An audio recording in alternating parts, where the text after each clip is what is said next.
Hello, everyone, and welcome back to another brand new episode of Collider Games Podcast. My name's Des Zen. I'm in studio with... What's up, guys? It's your boy Dorian. I'm happy to be back. Yeah, you've been gone for the last couple one. And then also joining us again, we have Caboose through Skype. Caboose, how you doing?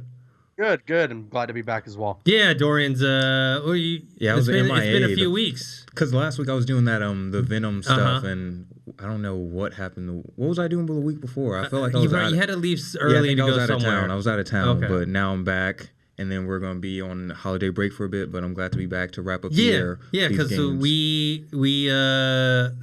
is right before Christmas. We will have an episode of the Collider Games Podcast going up with, just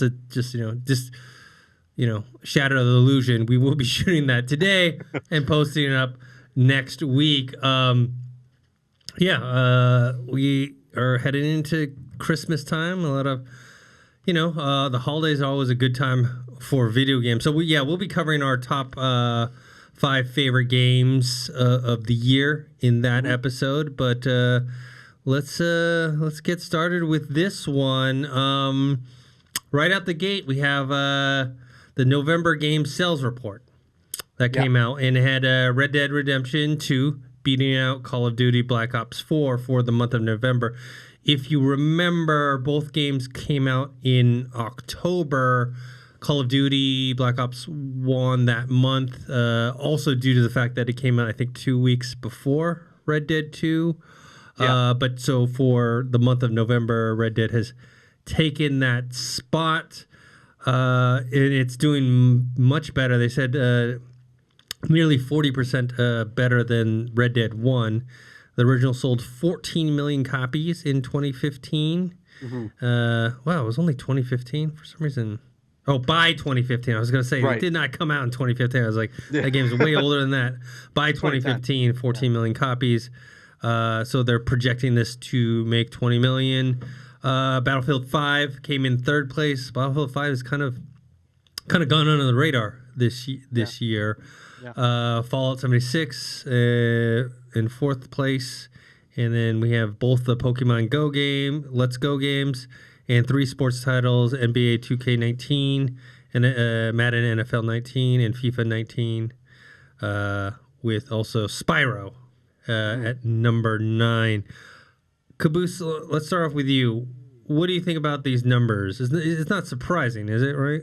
No, not at all. I mean, definitely for Red Dead edging out Black Ops 4, that makes a lot of sense. With the online mode now being available, I'm sure if people were on the fence of getting the game, they're now okay, I'll get it. It's got online as well as a great single player from what I'm hearing, so just pick it up. Good for Rockstar. They're projecting to, you said 20 million total. So that's what, 6 million more copies than Red Dead 1. That's everything you could have possibly wanted out of a sequel for the game. So they must be really happy over at Rockstar. And it's good to see just, a lot of games out there are selling well. You're right. Battlefield 5 really did go under the radar. Yeah. It kind of just came out and that was that. But I'm also really happy to see Spyro in the top 10 as well. I didn't really play too much of Spyro Remastered, but I heard a lot of great things, and a lot of people are a big fan of that franchise. So it's good to see it there. All right. Dorian, what are your thoughts? And did you pick up Red Dead 2 yet? I actually no, because... Dude, every time I see Dorian in the studio, he's like, I'm going to get it. I'm going to get it this weekend. I'm gonna get it. And then he told me he was going to get it before this podcast today. This will happen. So I was literally about to buy it, and I was like, all right. I told my dad and my mom, I was like, I'm about to buy this. Is it all right? They were like, no, just wait until you come home, and then we'll actually buy it for you for Christmas. I was like, well, can y'all just send me the money now? It's only a few days. Can y'all just send me the money now and let me buy it? And they're like, no. So I'm getting it. You get it on Xbox One X? Yeah, I'm getting it on Xbox. Okay, nice. Okay, and you bring your system home? Yeah, because I'm driving home. Okay. So I'm cool. Bringing the system, but yeah, I'm glad to see Spyro on there as well. I played a good chunk of it, and it reminded me of the old games I used to play. So I'm glad that one's definitely in the top 10. I'm surprised Spider-Man, even though it's been out for a minute, it didn't come up on the top 10. But also surprised that all these sports games are still every year. And that's funny. You're like, oh, I'm gonna bring my Xbox One. I haven't brought a game console home in forever. That's Yeah, That's like my number one to but when you're younger, that's what you do. Like, no, I did it before. Like back in the Dreamcast days, the first Xbox, I would bring them home for the holidays. Now I'm like older, so when I go home, like there's no time to play any games. I'm still at the point where I'm like, I take all my stuff home and go back into my room. The only time I'm out is when I have to go say hi to relatives or siblings and stuff. But I'm also surprised. I'm glad both the Pokemon games are on there. Like that's been my first big purchase of 2019 is getting a Switch just because of the. Well, you and Wendy are going to do a review on Smash Brothers. Yeah, we're doing Smash Brothers and we played Let's Go. She has the Pikachu version. Yeah. I played a little bit of that and I really enjoyed it. It reminded me a lot of Pokemon Yellow mixed with the new Pokemon Go system that they're doing. So that's my first purchase. I think I'm going to get Pokemon Let's Go Eevee though. Yeah. All right, and then anything else surprising on that list for you guys?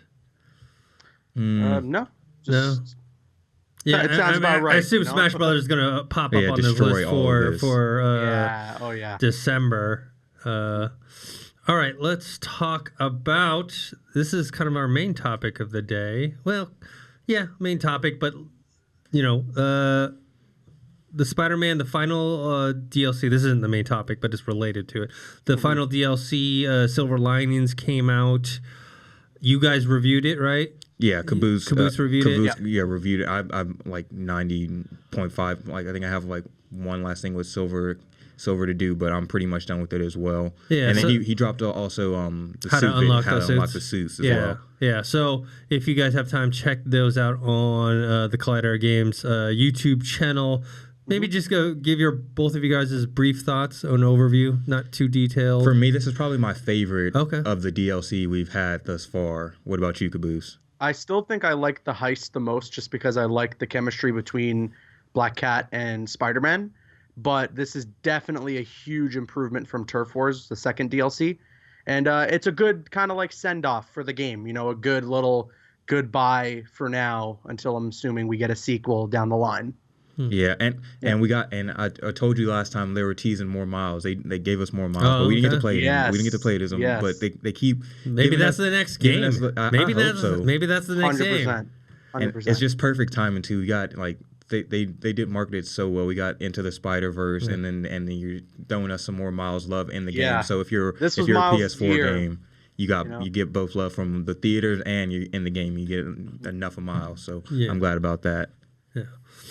Yeah. Okay. All right. So this is kind of the main thing I wanted to talk about Spider-Man is, Caboose, you can give us a little more detail on this, but from what I've read and what you've talked about is that for the longest time, look, there's tons of Spider-Man outfits for this game. You told me last time there's a ton, right? Like 40 or something like that? Yeah, so I counted it. When all is said and done, I think it came to 38. Okay, 38 suits, which, I complained last time, like old school, like you got one suit and that was it, So you got 38 different suits, but people were complaining that they wanted the Sam Raimi Spider-Man suit from the movies, and it hadn't come out yet. Yeah. And it dropped, and you did a video on it actually this week about the suit. It dropped kind of out of nowhere as like a kind of holiday gift for people for free, that people could download and play the game. And the narrative, there's two sides to this narrative. One, which I think is the truth, which you talked about in your video, which is, well, they had been working on this for a long time, and there's probably some legal reasons that they had to get through, so they couldn't talk about it. And they finally got all the legalities out of the way and dropped it. The other narrative is that because people were complaining about it so much, that it forced Insomniac Games to include this or pay for it or whatever they had to do to get this suit out there. So silly. That is such an entitled way to think of it. Like we yelled at them enough, and they did exactly what we wanted. Absolutely not. No. Okay. If a suit, like if any suit has got to show up in the game, there is a very lengthy process. It's not like last week when they were getting harassed about the suit that they went over to Sony offices and were like, hey, can we put it in the game? I mean, look at these tweets. And then in 1 week, they got the whole thing prepped and ready to go and put into the game. No, absolutely not. And in fact, the fact that it came out as such a random surprise must have meant that was what they wanted to do for so long. And that's why they didn't say anything about it. And that's why they didn't communicate with fans about whether or not the suit was going to show up in the game. Because otherwise it would ruin the surprise. They wanted it to be like a complete holiday surprise for people to be like, oh my God, the suit's in the game and nobody expected this. And if they replied to tweets being like, oh, just wait, just be patient, everyone would be like, okay, so we're getting the suit, you know? So rather, they be quiet about it because, first of all, they got to go through that legal process. They got to get the rights to the suit. They got to go to Columbia Pictures and be like, hey, we want to use this suit design and we need all the assets from it to be able to create a 3D model. And then B, so that they don't say anything and ruin the potential surprise of being like, oh, wow, the suit's just shown up and popped up into the game. It's a great suit. I love it. I've definitely been a part of that group that's requested it and really wanted it to be in the game. But I was never of the intention to be like, this game is less good without the suit. You know, I've never been of the party that went, Insomniac isn't listening to me, or I get what I want. I want it, so I have to get it. Yeah, it's just it was so silly, and I can't believe everyone, like, first of all, when the final DLC suits were revealed for Silver Lining, everyone was like, oh, the Raimi suit's not in the game, screw Insomniac, they never listened to us. And then the suit comes out, and instead of being like, oh, we were wrong, sorry about that, they all doubled down and went, we did it, we did it. We complained enough. You know, it's because of us that the suit's in the game.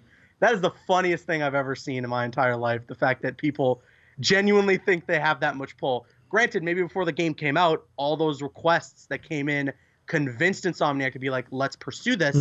But it wasn't the attack and the relentless tweets in this last week or two that made them push the release of the suit up a week or something. They intended, I'm sure before the game even came out, to have the suit come out on this day for free.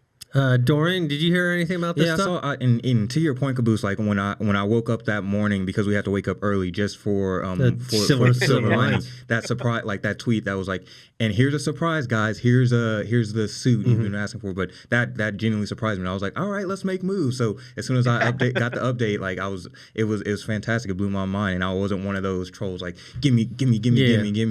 And even then, after they released the suit, I still saw people complaining on like, oh, the shading around his eyes isn't like the movie. I'm like, bro, come on, they gave you the suit. So how much more do you want? Like it's a beautiful suit, and I've been using it as a I don't think I've switched since they released it. Like I'm using that. It doesn't have any suit powers necessarily, but it just looks fantastic, and I'm glad that they released it. But at the same time, like trolls, like you can't get everything. You're not going to get everything, and the fact that they did release this is I'm glad they did it, but it shut them up for now. But there's never any pleasing these people sometimes. Yeah, so that's where, like, I know you're laughing, Caboose, but for me it's like it's funny, but also like it's also very scary at the same time and serious. Like, what kind of culture do we live in now where, first of all, you paid for the game. The game never said it would have this suit in there.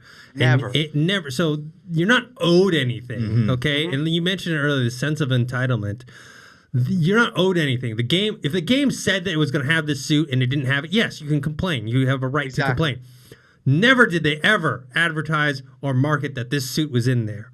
And two, because of the legality reasons, who knows? Like, I don't know how much they ended up paying for or what kind of stuff they had to do to get this suit in there. So if it didn't come, I would think, oh, that sucks. I wish I had it, but they don't. Maybe they'll work it out for the next game or something like that. Like, you just don't know that. And like, so you're like laughing like, okay, cool, like whatever, these assholes. I'm so like riled up. I'm like, well, why don't they just, if I were them and I heard all these people complaining and I was making it work, I'd be like, screw them. I'm just not going to release it.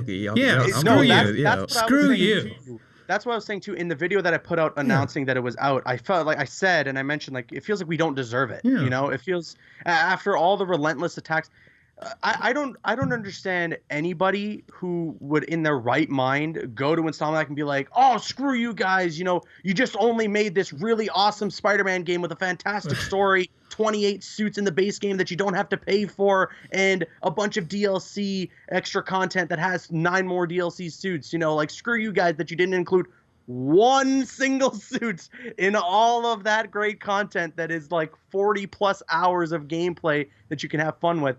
And to go back to the fans and everything and what you're mentioning, Dennis, about how they never advertise this. Yeah.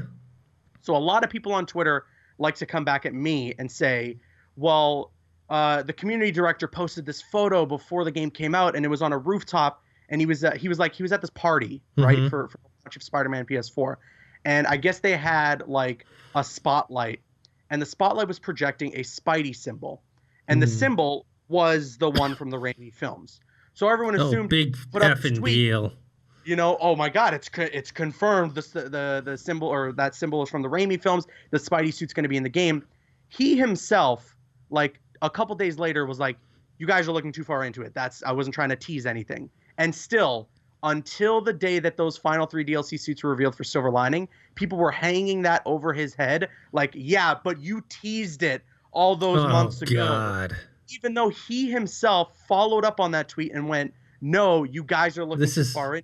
Yeah, this is why we can't have nice things. Seriously, and I agree with you, Dennis. Honestly, like if I were Insomniac, I'd have been like, "I'm not putting the suit out. You guys want to attack us over that one little cosmetic item that provides no additional like gameplay that adds to the game in any way.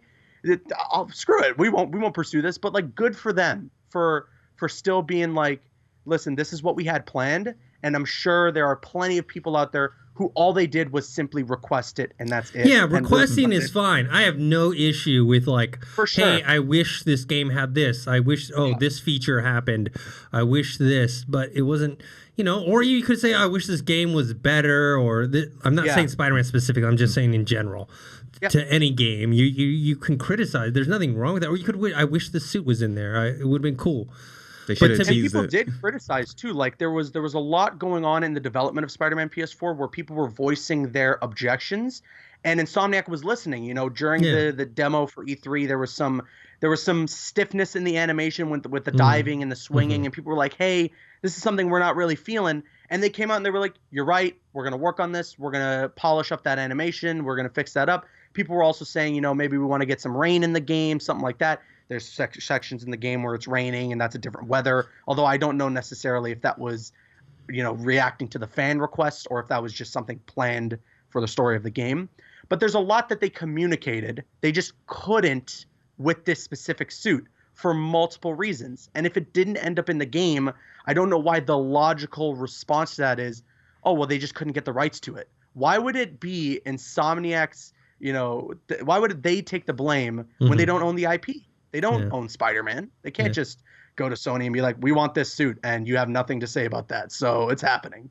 And I think it's more frustrating from the aspect of you hear all these people saying, "Oh, they're not listening to us. Oh, they're not listening to their fans." But the game developers from top to bottom and the writers, they're probably the most active social media people I've seen from any like game or development company. Like they're always interacting with their friends, constantly like listening to them, joining along in the conversation. So it's not like they're not hearing us. They're doing what they got to do. And you're right, Dennis. If I was them, I would have been like, I would have tweeted a picture of it and been like, "Here's what y'all could have had." Now you're going to wait until the next. You're going to wait till the sequel. 30-second clip of them using the suit, like, well, sucks to suck. Yeah. I mean, they're better people than me. I would have been super bitter and just like, okay, y'all can wait till the sequel. For this. Exactly. So I don't know. I just think it sets a bad precedent. I know they're much.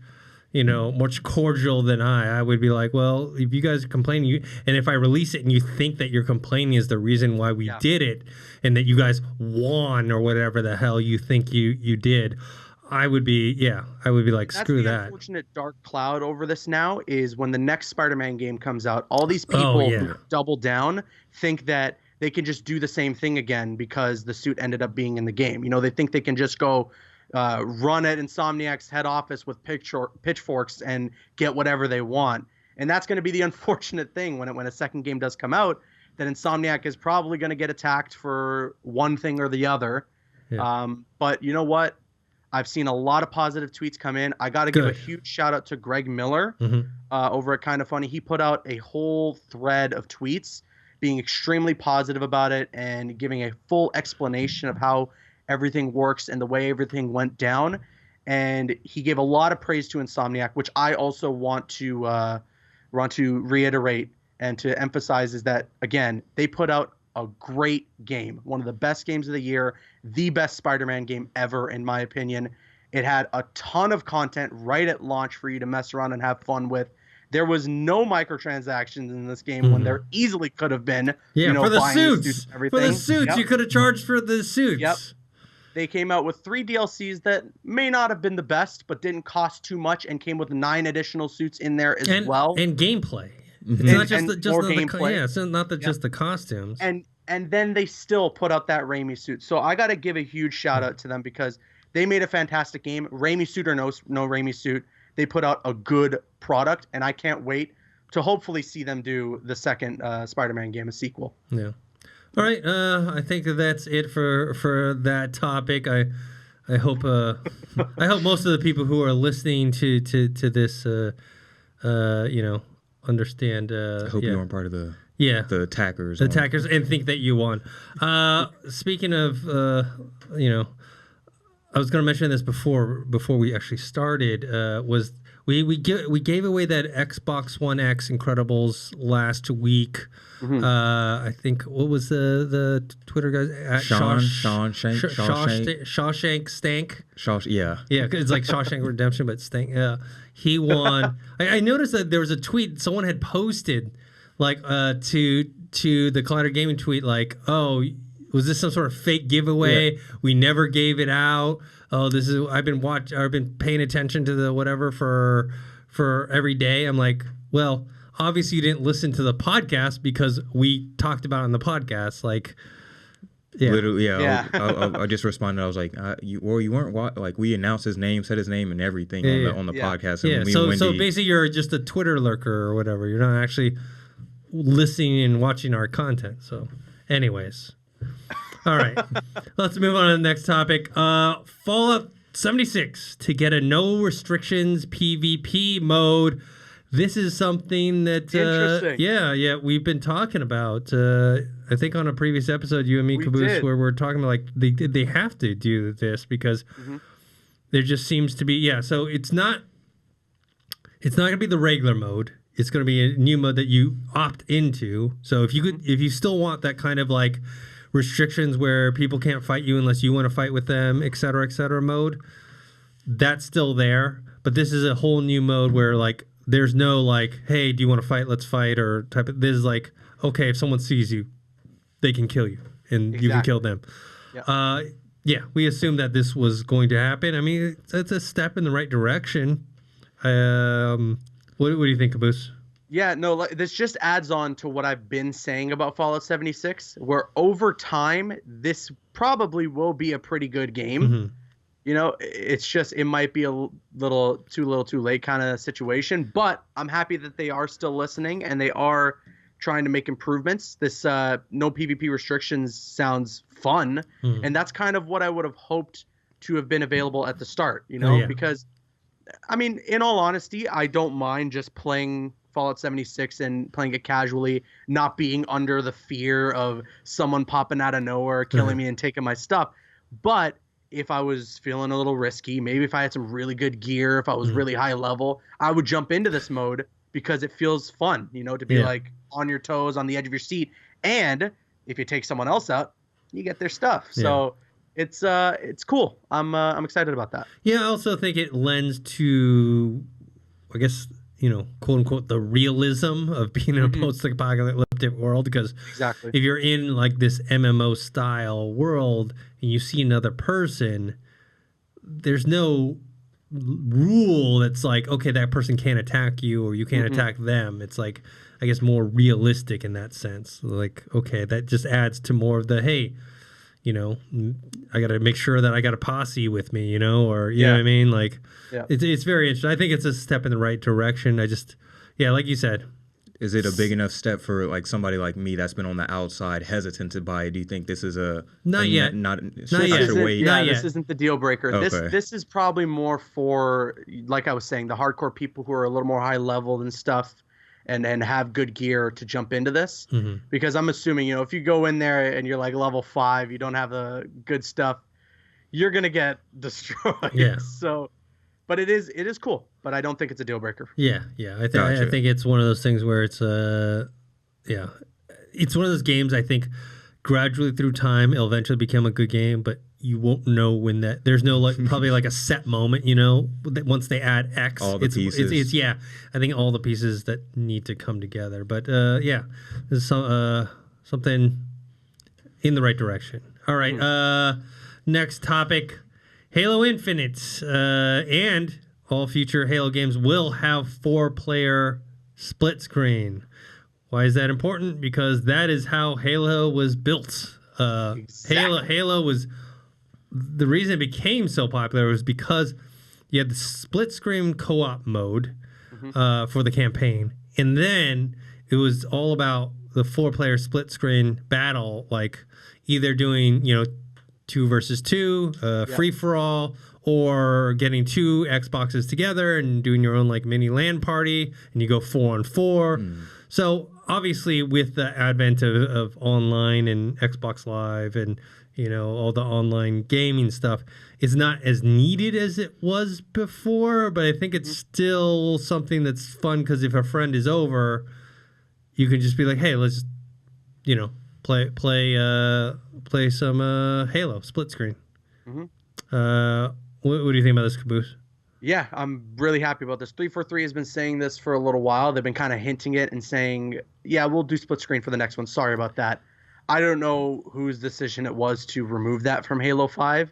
To be honest, Halo 5 is just... I'm a huge Halo fan. Yes. I love Halo. I grew up on those games, and I can definitely see that it was the evolution from GoldenEye, where you had the 4-player split screen. You'd invite a bunch of buddies over.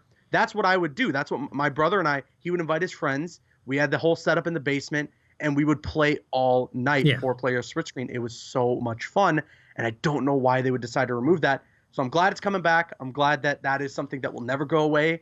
Couch co-op is slowly starting to disappear from gaming, and it is an unfortunate thing because couch co-op should always be a thing that's there in games that have kind of multiplayer available. So I'm happy to see that split screen is coming back with Halo Infinite and with future Halo games. That is some of the most fun that I've had with Halo is playing split screen, and definitely playing through the story as well would be a ton of fun. My brother and I, like I said, we love Halo, so we're going to have a blast with this, I'm sure. Yeah. Halo 5 Guardians, did not have it, and I guess 343 said it was one of the hardest decisions they had to ever make as a studio, but apparently the backlash was, and that's the latest one.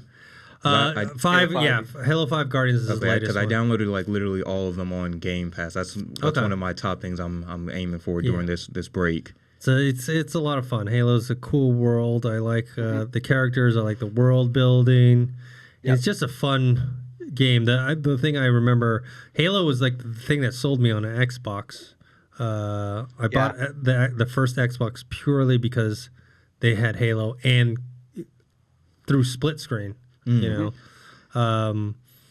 yeah, I'm glad they're having it back, and then hopefully next year or this year was like pretty much the year of the Spider-Man across media, TV, movies, and games. Maybe Halo, if they with this next game and they have that Halo TV show, maybe. If they get a new showrunner, get the ball rolling. Yeah, because the last showrunner fell out. Yeah, he dipped. So hopefully he comes back into the fold.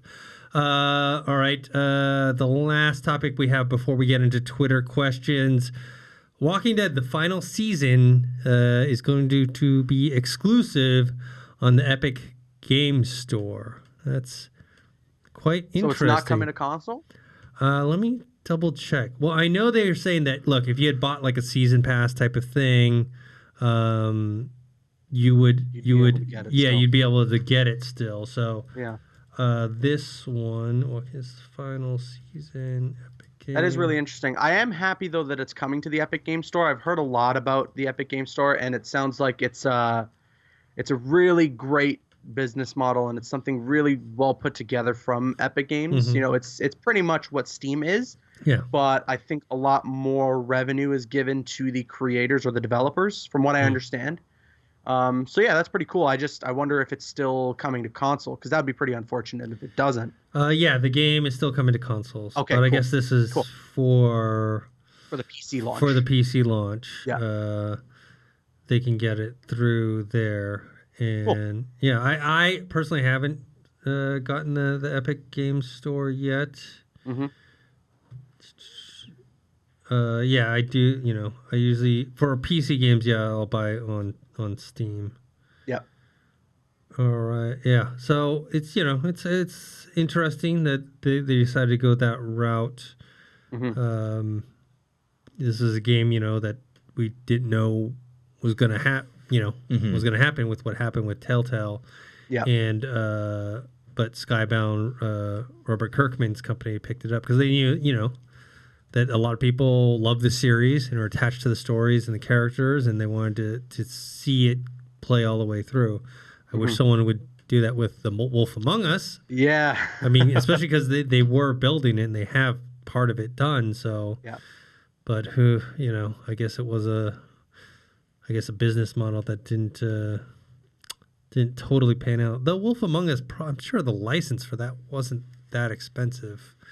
Compared to, the Batman, the Guardians of the Galaxy ones, Game of Thrones. That's another one I'm upset about. All right, let's move on to Twitter questions. Dorian, what do we got? Oh, before we jump to that, okay. So it was just confirmed the Insomniac developers just said that the game will not feature the amazing Spider-Man suit in the PS4 game. Yeah. Somebody reached out to them and asked, and they were like, no. That I'm glad. I don't think anyone's complaining too much about that. Nobody was worried about that one. So are people gonna riot when that doesn't come out? All right. So Twitter questions, all right. So the first question is from Ender AK44. He asks, "What outside?" He says, "What outside characters would you like to see in Mortal Kombat 11?" Mine is the Terminator robot, Serpentor from G.I. Joe, and yes, give us Spawn. Serpentor. Oh, that is a freaking good idea. Serpentor from G.I. Joe? Yeah. Spawn for sure for me. Oh, sorry, I hit my mic there. So Spawn for sure for me. 100% is what I would choose. And the Terminator, like the T-1000, that would be a really good one. T-1000 or T-800? Which one is Arnold considered? he's the T-800. Easy, because I would like them to use Arnold's model if that's something that they could get. Because I think it would be cool if it's Arnold, and like the skin's ripped a little bit and you can see, the actual T-800 model underneath there or something. That would be pretty sweet. I mean, T-1000 would be cool too, but that's a totally different fighting. Is the T-1000 the? It's a liquid metal. That's the one from T2. Terminator 2. Yeah. It'd be a totally different fighting method. Right. Let me think, man.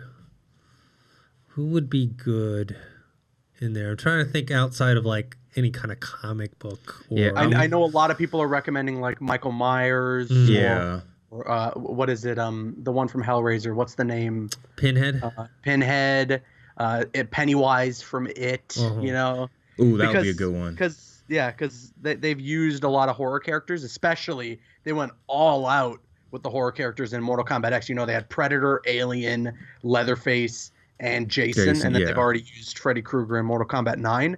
So they're going all out on the horror characters. So I can see them using Pinhead from Hellraiser. I don't know about Pennywise from It, but Spawn is my number one. I want to see Spawn so bad. Even though Spawn is a comic book, it works because it works. Yeah, his character is different. He's not a traditional. He's like has kind of a more horror bend to him. I think Todd teased that he would. In one of his AMA thing he did with Mark, he teased that we should see Spawn in there. But I personally, in Injustice how they have Black Lightning, when you switch his skin you can play as Raiden. Yeah, I think that'd be pretty cool to maybe try to give Black Lightning some level in Mortal Kombat and get him in that game. I don't know how you would see. I would love to see DC characters in the game, Mm-hmm. but I know DC just wouldn't allow it because they don't want one of their characters to get their head ripped off or spine ripped out or something. And they also have Injustice, so they got their own fighting game. Maybe The Crow. Has The Crow been in the game before? Oh, that would be pretty cool. I mean, that's a comic book, but also much like Spawn, it has a different. A little more violent. The bend on it is less comic booky and more gothic. Give us Thanos in Mortal Kombat. That's too easy. Just with Infinity Gauntlet, he just that's a super move. Yeah. He could do anything to anyone. If DC's not letting their characters in Mortal Kombat, Marvel, like Mortal Kombat, they would. They would never. But that would be actually pretty cool. I won't lie. All right, what's the next? Next question is from Austin Kaok. Sorry. He asked, "What's the biggest surprise from 2018, and what do you think 2019 surprises could be?" What was the biggest surprise for 2018? Yeah, in terms of gaming. I'm trying to think. Are we talking like announcements or just the game itself? I think anything. Anything. Like I'd say announcements or like, even like a game succeeding that you didn't think was going to succeed, or a game. Biggest surprise for me probably would be switching to Xbox. Oh, okay. No, joking, but I don't know. Surprisingly, I think I knew the Spider-Man game was going to be fire, but I did not think it was going to be as good as it was. Like after playing it, and we're still talking about it to this day. That's probably like one of the biggest surprises for me is how well that game like came out story-wise and everything. Yeah. If we're talking like reveals, I would probably, speaking of Spider-Man, like the Raimi suit reveal, that was completely out of left field. No one really expected that. And then Mortal Kombat 11's reveal was really out of left field because it was getting close to the end of the year. NetherRealm usually has a formula with how they market their games. So I was like, I saw Ed Boon on stage and I was like, oh, okay, are we going to get Mortal Kombat 11? And then he's like, here's the nominees for whatever. And I was like, wait, what? Like, really? That's it? And then the spear slashes through and the Mortal Kombat 11 trailer shows up, and that was pretty hype. Yeah, dude, the crowd was, when they revealed that was probably another big moment for me, is when he walked out and revealed that, the crowd just went like insane. It was so cool. What was like the initial reaction when that spear first strikes through and like they cut the to the trailer and everything? I wonder, did everyone just start erupting? Yeah, it felt like a football stadium, like nerds united. Just we were like, yes, let's give us this. Everybody was so excited. I was even screaming. It was just ridiculous. But that was probably the highlight from the Game Awards for me. Yeah, the Halo Infinite trailer reveal at E3 was also, although I kind of expected like they were going to show Halo. It started like it was the first thing they showed to start off the Microsoft press conference. So that was a cool reveal. And then if we're talking just big surprises in gaming, like Assassin's Creed Odyssey being as good as it is, getting nominated for Game of the Year, like a huge step up for Assassin's Creed games, because I feel like they've been not necessarily lacking, but they haven't been like of the best quality. And from, playing Assassin's Creed Odyssey and seeing all the positive response around it, it looks like this is one of the best ones in the franchise. For me, it's a good surprise that ended up being a bad surprise. It was Fallout 76. Okay, like, so we all knew that Fallout was like a new game announcement was coming at E3. And we knew Bethesda was going to announce something. We didn't know if it was going to be Fallout 5, or there had been a lot of rumors that it was going to be an online game. We didn't know what type of online game. So that was a good surprise. The bad surprise, but at the time we thought was good, was that they're like, oh, it's available November. And I was thinking, okay, November 2019. 2018, this year. So that was like, we're like, oh, cool. Like, we're going to get it this year. They've been working on it so long. It looks like it would have been better if they had waited until 2019 and had like a much more polished game. So that was like, I guess that was my biggest surprise, was how disappointed I was in Fallout 76. Like, because like, seriously, I've been thinking about like, dude, this game would be so cool. Good, playing online with some friends, and and they just kind of took it in a too far to a certain direction, because I really wish they had just kept more of like almost like a co-op online type of thing, like you could play the campaign together and go on missions together, which you kind of can do in there, but it's so loosely like put together, I guess, in this one. It focuses more on how many people are in that map, which at least so far playing it, like it doesn't really matter, really. Yeah. You know what I mean? Like, it's unfortunate because the reveal for Fallout 76 was pretty cool. Like, didn't they just go live on Twitch, and they went live for like a full day? Yeah. You know, just saying please stand by that same screen before they actually showed the trailer. Like that was cool. Yeah. So yeah, that was my surprise. I think I guess the biggest surprise 2019. I'm excited. I think The Last of Us will surprise people. Mortal Kombat as well, but I don't know. That's hard to answer. I'm gonna say Cyberpunk 2099. Ooh, yeah. I think that is the game I'm most looking forward to next year, and just the way that it seems like this, like, immersive giant world. I mean, much like a Fallout, but like set in, you know, instead of a post-apocalyptic world, it's more of a dystopian future, Blade Runner style. Yeah. And just the way that it looks like, hopefully, just judging on what I've seen, it is more of like involved in the world like Red Dead or the Fallout games of before, where you have so many things you can do and the storylines can branch out and all that stuff. So that's my, I don't know if it's gonna be a surprise, but like that's the thing I'm hoping and anticipating will be the biggest thing next year. What about you, Caboose? Just in anticipation for next year. Yeah. I'm definitely hyped for Mortal Kombat 11. Okay. You know, that looks like it's going to be great. And I guess while we're on the topic, I can officially confirm next month I will be down in LA for the community reveal event that's taking place on the 17th. I'm very excited. You know, they're gonna show off the first gameplay for the game. So I'll be in LA, and then of course I'll be in studio that week for the Collider Games podcast. And the game's coming out so soon, April 23rd. It's only a couple of months away. I'm very excited for that. And actually, you know what? Going just to the topic of surprises, Marvel Ultimate Alliance 3 being announced at the Game Awards. I did not exclusive to Nintendo Switch. Yeah. Exclusive to the Nintendo Switch. I did not see that coming from 1,000 miles away. It gives me every excuse now to get a Switch, so I'm getting one for sure.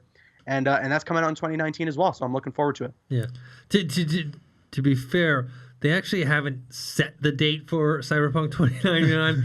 I'm just assuming that it's coming out next year. They don't actually have a date or anything like that. I'm just figuring if they've had so many, you know, they did the whole new trailer reveal at E3 last year. It's like, yeah, they could do that again, but like people are going to get tired of waiting for the game. Yeah. So I'm just assuming that it comes out at least by the end of next year. Anthem is a game I'm looking forward to, but I'm a little more skeptical with that. Yeah, cautious. Yeah, cautiously optimistic is probably a better phrasing of it. Like, it looks good. I just want to make sure, you know, hear what people have to say and play the game. So yeah, those are the things. All right, what's next? Next is from Christopher CWC. He asks, speaking of Mortal Kombat, he asks, do you think NetherRealm's fighting games have too many guest characters? I think 2 are fine, but Mortal Kombat X had 4, and that was too many for me because I wanted more MK characters.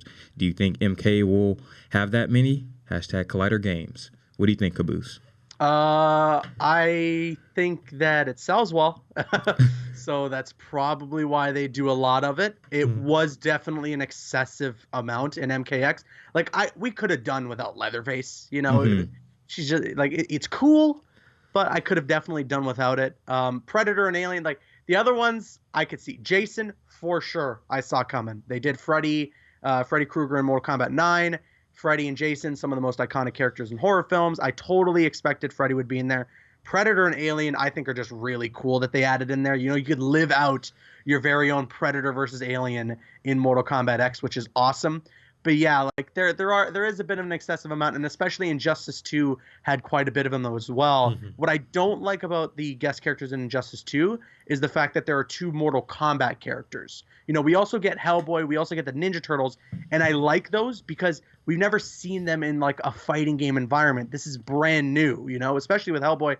I don't think he's even like shown up in games. Maybe a long time ago he's had like an old game, but never nothing recent, nothing modern. So I didn't like that they put Mortal Kombat characters in there, because if I want to play Mortal Kombat characters, I'll go play Mortal Kombat. You know, I don't need Raiden or Sub-Zero in Injustice 2. It's taking up a slot for me. So yeah, I hope they do tone it down in Mortal Kombat 11. But at the end of the day, those are the DLC characters that sell the most, and they sell quite a bit. You know, so I mean, like for instance, Injustice: Gods Among Us, Scorpion I think was the most the highest selling character for that game. That means they're gonna keep doing it. Probably. Basically, if you're saying that's the best selling one, they're gonna keep doing. Another MK character in Injustice 3, I'm assuming. But yeah, I wonder when it comes to MK11 how many guest characters they can do, because they've really brought out all the big guns in MKX. You know, that we've got Freddy already, we got Jason, Leatherface, Alien, Predator. Yeah. How many like well-known horror characters or horror franchises can you throw in there before it's just like we've run out of characters to use? Do you guys find it repetitive where like if you can play Mortal Kombat characters in Injustice and then you're playing it in Mortal Kombat, like it's like why are there even 2 games then? Why is it just one game? Like, well, they did give it a shot in just merging those things, and it didn't turn out too good. Yeah. Yeah, it's just I don't know, just keep the MK characters out of it, you know. Sub-Zero, especially considering they pretty much have the exact same moveset that they would in the Mortal Kombat game, just kind of tailored for the style of Injustice. You know, I wasn't a big fan of it, so hopefully they don't do it going forward. I'm not a big fan of the Predator or Alien when it comes to online play. Like playing against those, when they play against them, it really sucks. They're pretty crazy. Yeah, they go all out. So I'm like, you don't have to put them in the next game if you don't want to, but it's fine. Next question is from Seth Owens. He asked, "Are you guys excited for the next Halo, or is the franchise tired?" I'm still excited for it. I mean, obviously, when you've played a franchise for so long, all the familiar things are still there, and so I don't know if it's getting tired of it. I mean, I remember when was it Halo 4? Was it when they introduced? Why am I blanking on the name of the characters? When they brought the Spartan Locke and those guys? No. Talking about the enemies. Why am I blanking? Oh. The I know you're talking about, and the name just tipped my tongue right now. Is it Prometheans, right? Is Promethean. That? Yeah. Yeah. But they have like I think there's a race. There's a name for the race. Yeah. Why am I blanking on? I'm looking up right now. It is the Prometheans, the Forerunners. Yeah, it is. Like having their new weaponry, because that was something new that added like a whole different dimension. Because Halo had been mostly about the humans, Covenant, and the Flood. The Covenant and the Flood. That was like the 3 like you always dealt with. So like adding that new race and new technology of weapons into the game brought something cool and new to it. So. I think as long as you can keep changing things up a little bit, adding things, but also keeping the core game still the same. Because I've mentioned this before in other podcasts. Like, I don't play a lot of like online FPS, PvP, but Halo's an exception because I feel like the way that Halo is a little bit different. It is you can kind of last a little bit longer. It's not it's less of a twitch trigger finger type of game.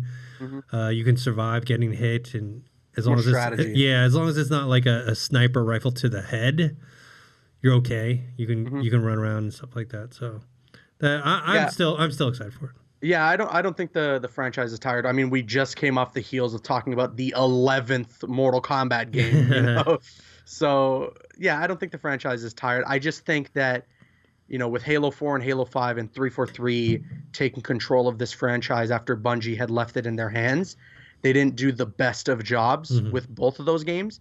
People were willing to be like, okay, Halo 4 wasn't the best. Let's bounce back with Halo 5. And then Halo 5 ended up being disappointing as well. So people are like, okay, come on, what's going on here? So hopefully Halo Infinite is a big improvement, both in terms of gameplay and story. Because a lot of people love Halo for the story, the lore, and the characters. Yeah, it's huge. Yeah. So I want to see them really take care of these characters, and especially it's really cool to see after that Halo Infinite trailer that Master Chief helmet at the end of the trailer, that is the OG Master Chief helmet from the original Halo franchise, and not the redesigned Master Chief that we see in 343's, Halo 4 and Halo 5. So yeah. Halo, to be fair, is on. They've done 7 games because ODST and Halo Reach, along with the 1 through 5. So you've got 7 Halo games. Yeah. It's quite a lot, but we'll see. Infinite, hopefully, I have high hopes for that. How many more questions do we have?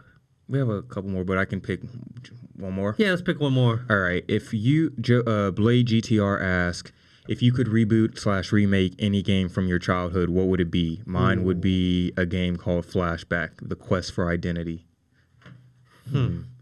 So mine before the Game Awards, I don't know if it was announced before the Game Awards, but it was Crash Bandicoot. Like that was my first to go to, but that's already getting. I think that was announced last year. No, are you sure? I'm pretty sure. Let me see. No, but I know what you mean. Yeah. Crash Bandicoot's great. I'm glad that they remastered it. No, I'm pretty sure, bro. Like latest release. No, there's another one. Hold on, I'm pulling it up. Okay. I'm pretty sure the announcement was last year at E3. Bro, no. Or the trilogy, the remastered trilogy. Oh, bro, no. You're probably right. Yeah, never mind. You're right. Okay. Yeah. I'm a fool. For me, it would be, and this will never happen because they're not popular anymore, is the PC adventure games of the 90s, the Sierra games. They had Police Quest, Space Quest, King's Quest, Leisure Suit Larry was one of them. My favorite one was called Gabriel Knight. And that was like this kind of private investigator character that like delved into some supernatural stuff. Like it was, I think Voodoo was the first one. The second one was werewolves, and the third one was kind of like almost like a Indiana Jones type of thing because it was all about the whatchamacallit, kind of. I don't know if it was like. It wasn't like the Ark, but they were talking about like the Holy Grail and stuff like that. So I guess that would be the one. If they rebooted Gabriel Knight, like an adventure game style, like, I'm trying to think of what would fit.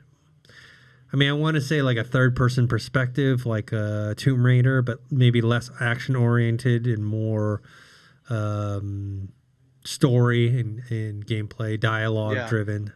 That would be it. Never going to happen in a million years. Wait, Kaboo. Yeah, I think I would choose like Twisted Metal maybe. I definitely shouldn't have been growing up on that game. It gave me a lot of nightmares when I was a kid.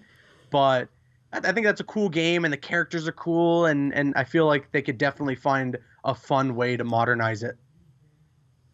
Caboose, okay, I was talking about they announced the Crash Team Racing at the Game Awards. So that's on me. That's on me being. Yeah. That's what I know. See, I know what you mean. I was like, you had me tripping for a hard second. I was like, did I go to a different award show? All right, but yeah, that's what I was talking about. But since that one's already announced, what would you do? Well, if I had to remake something, it's I always mention this, but I love the Infamous games. I would take the first one, reboot it, put it on the next console. Give us a new story with the same characters, but combine it, make it to where you can both the first and the second game are like in one game, and it's a much bigger story. Yeah, that's how I would do it. Nice. All right. That's it for this episode of Collider Games Podcast. We'll be here next week with our top 5 favorite video games of 2018. Dorian, where can people find you? You already know. You guys can find me on Twitter at Dorian Parks and Rec, because Parks and Rec is better than The Office. But make sure to watch Brooklyn Nine-Nine, because that's also a great show. And then you can find me on Instagram at Dorian Parks. Caboose? You can find me on Twitter and Instagram at CabooseEK, and then over on the Collider Games channel, giving you guys the latest and greatest in gaming news. And then next month, you'll find me in studio talking probably Mortal Kombat 11 and just being there live on the Collider Games podcast. Yeah, and you got to check out our little podcast room here. You guys can find me on Twitter at ThinkHero, Instagram, Dennis.tzng. Make sure to subscribe to this YouTube channel, youtube.com/Collider Games. Also subscribe to our podcast feeds. We have ones for movie talk. We have ones for Heroes, Jedi Council, sports. This particular podcast is on the Collider Factory feed every single week, Thursdays and Fridays. Usually we come out Thursdays, but once in a while Fridays, depending on we're holding back for something else to come in. Like the week that the Caboose is coming in, we'll hold off until Friday because that's the day he can come in, and we'll talk about this cool stuff that you guys see at Mortal Kombat 11. All right, until next week, we'll see you guys later.